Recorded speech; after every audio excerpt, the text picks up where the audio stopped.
नेहरू यांच्या अथक परिश्रमातून साकार केलेली चित्ररथ दिंडी शिवमय पांडुरंग शिवमय पांडुरंग शिवमय पांडुरंग पंढरपूर नावाच्या नगरीमध्ये नरहरी सोनार नावाचे सोनार राहत होते.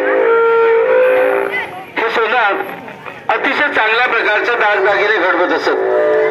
देवाचे सगळे दागिने या सोनारांच्या हस्ते घडवले जात असत. परंतु नरहरी सोनार हे उत्कृष्ट असे आणि चांगल्या प्रतीचे शिवभक्त होते. शिवाची भक्ती अशी होती यांची की शिवाशिवाय कोणत्याही देवतेचे दर्शन घेणं यांना अप्रिय असे वाटत असे. नेहमीच शिवानामामध्ये तल्लीन असणारे हे नरहरी सोनार एके दिवशी आपल्या कार्यामध्ये मग्न असतावेळी याच पंढरपूर गावातील एक सावकार या सावकारांना इच्छा झाली. सावकारांना इच्छा आली की पांडुरंगाच्या कंबरपट्टा बनवावा. पांडुरंगाच्या मूर्तीला एक चांगला असा कंबरपट्टा बनवावा या इच्छेसाठीच आणि याच्या परिपूर्ततेसाठीच सावकार नरहरी सोनार यांच्याजवळ आले. नरहरी सोनारांना त्यांनी विनंती केली की तुम्ही देवाच्या कमरेचं माप घ्यावं आणि देवाच्या कमरेला होणारा पट्टा बनवावा. परंतु सोनारांनी चक्क नकार देऊन टाकला. त्यांनी अगदी खुल्या भाषेमध्ये सांगून टाकलं की मी शिवभक्त आहे आणि शिवाशिवाय कोणत्याही देवाचं दर्शन घेणं मला अजिबात आवडत नाही. त्यामुळे त्या पांडुरंगाचं दर्शन सुद्धा मी कधीही घेणार नाही. शेवटी सावकारांचा नाविलाज झाला. सावकारांनी सांगितलं की मी स्वतःच जाऊन देवळामधून माप घेऊन येतो आणि याचसाठी सावकार स्वतः पंढरपूरच्या पांडुरंगाच्या देवळापर्यंत गेले. पांडुरंगाच्या मूर्तीपर्यंत गेल्यानंतर सावकारांनी पांडुरंगाच्या मूर्तीच्या कमरेचं माप घेतलं.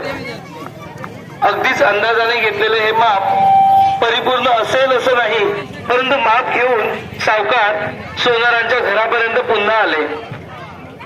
सोनारांना अंदाजाने माप दिलं आणि सांगितलं देवाच्या कमरेच्या मापाचा हा असा कंबरपट्टा तुम्ही बनवावा. कालांतराने सावकाराला सोनारांनी एक कंबरपट्टा बनवून दिला. सावकार भलताच खुश झाला कंबरपट्टा बघून आणि सावकार थेट पंढरपूरच्या मंदिरापर्यंत निघाले.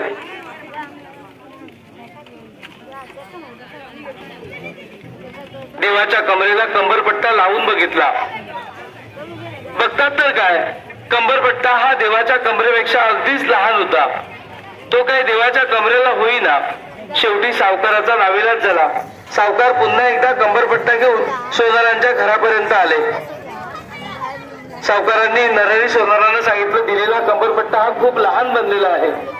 त्यांनी वेगवेगळ्या परीने विनवणी केली, परंतु सोनार काही तयार होईना. कारण सोनारांचं ब्रीद होतं की शिवाशिवाय दुसऱ्या कुठल्याही देवाचं मी दर्शन घेणार नाही. शेवटी सावकारांनी सांगितलं तुमच्या डोळ्यावरती एक पट्टी बांधूया.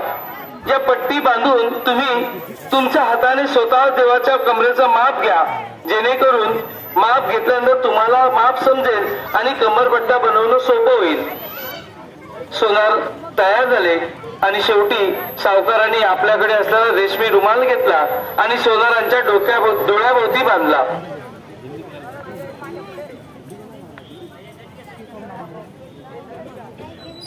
सावकार आणि सोनार दोघेही जण पंढरपूरच्या देवळापर्यंत निघून गेले. देवाचं दर्शन घ्यायला जसजसे सोनारांनी हात पुढे केले, पाहतात तर काय, सोनारांना तिथे प्रत्यक्ष शिवलिंगाचाच आकार दिसायला लागला. जिथे हात लावतील तिथे शिवलिंग. त्यांनी सर्व बाजूने चाचपणी केली, परंतु जिथे हात लावतील तिथे सगळीकडे शिवलिंगच होते. पांडुरंगाची मूर्ती दिसेनाशी झाली. शेवटी सोनारांनी सावकाराला सांगितले की या ठिकाणी शिवलिंग आहे, तुमचा पांडुरंग तर इथेच नाहीच आहे. शेवटी सावकारांनी सोनाराच्या डोळ्यावरती बांधलेली पट्टी काढली आणि त्यांना म्हटलं बघा, इथे शिव नसून साक्षात पांडुरंग आहे. आणि नरहरी सोनारांना या शिवपिंडीमधून साक्षात पांडुरंगाचं दर्शन झालं. यानंतर हेच नरहरी सोनार पांडुरंगाच्या भक्तीने लीन होऊन संत नरहरी सोनार या नावाने प्रख्यात झाले. अशा प्रकारे शिव आहे तिथेच पांडुरंग आणि पांडुरंग आहे तिथेच शिव अशा प्रकारचा महिमा दाखवणारी ही चित्ररथ दिंडी या ठिकाणी आपण सादर केलेली आहे. बोला कलेश्वर महाराज